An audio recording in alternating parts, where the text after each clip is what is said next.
The MLB trade deadline is an interesting time because depending on what teams do during that time can really make or break them. For example, the additions that the Braves made at the trade deadline last year helped them win the World Series, while a team like the Cubs traded away some of their biggest pieces, which led to their quote-unquote downfall. So with that said, let's get into this video. It's going to be a 6-part series. We're going to start off with the AL East, and let's go ahead and talk about what I think each team should do at the MLB trade deadline.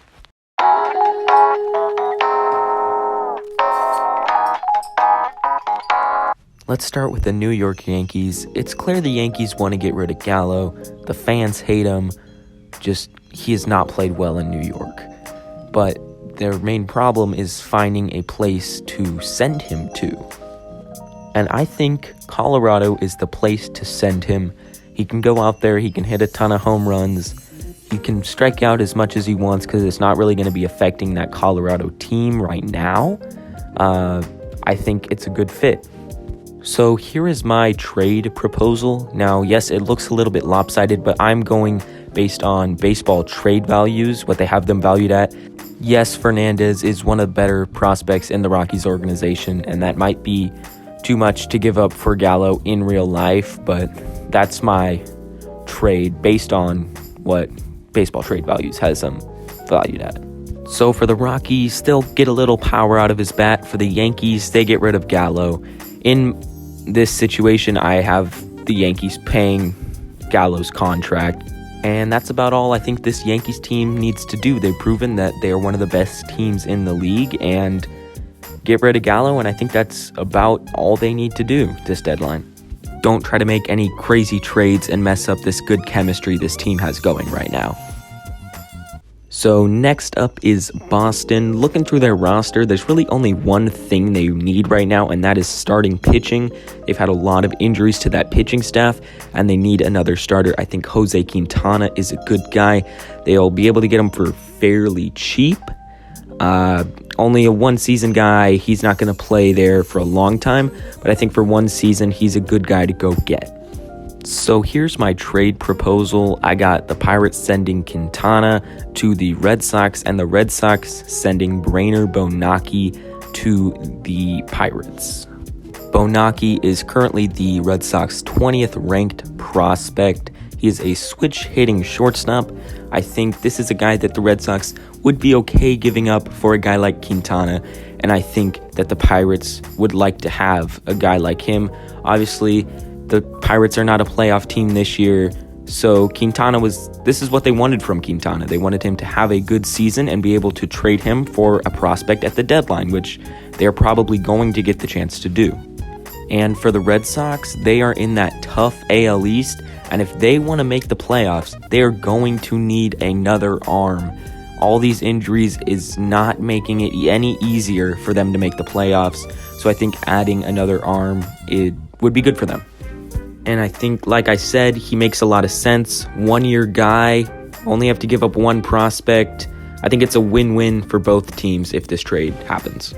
Now let's head over to Toronto, where I think the Blue Jays should trade for Royals outfielder Andrew Benintendi.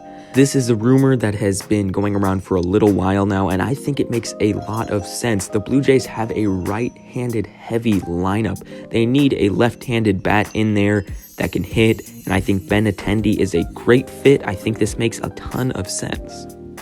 In return for Benintendi, I have the Royals getting 3 prospects: Aponte, who is a outfielder, Sem Robers, who is a pitcher, and then Leo Jimenez, who is the biggest prospect out of the 3. He's a shortstop.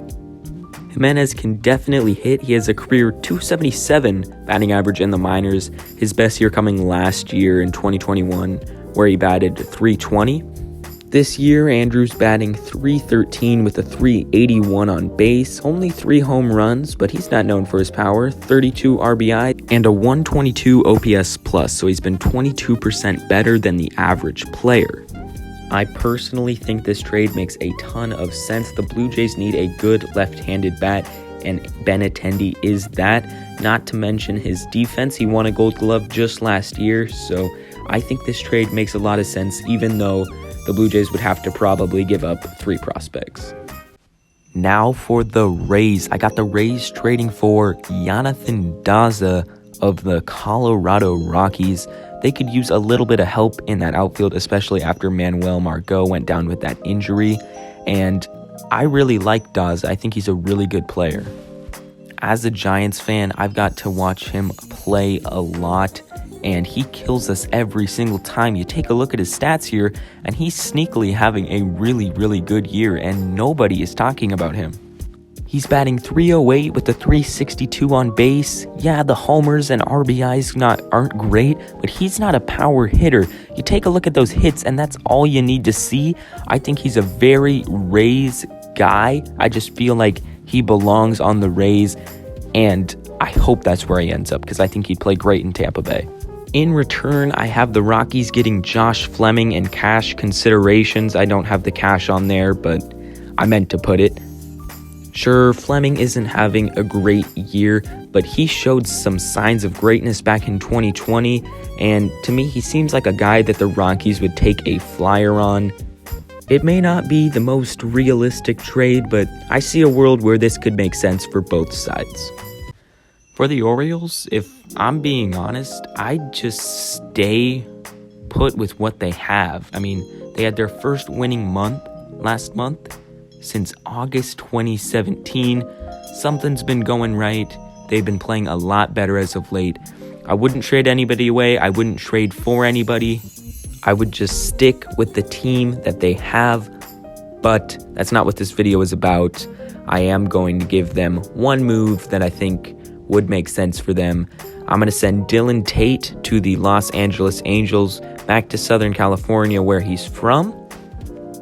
The Angels could use a little bullpen help. The Orioles could get one prospect. As you see in my trade here, they get Orlando Martinez, who is an outfield prospect, in return for Tate. But if I were the Orioles, I would not make any moves. Something is going right with them right now, and I would stick with the team that they have. So let me know down below, what do you think of my trades? Are they good? Are they bad? Are they I thought they were pretty good. But yeah, thank you for watching, and I will see you in part 2.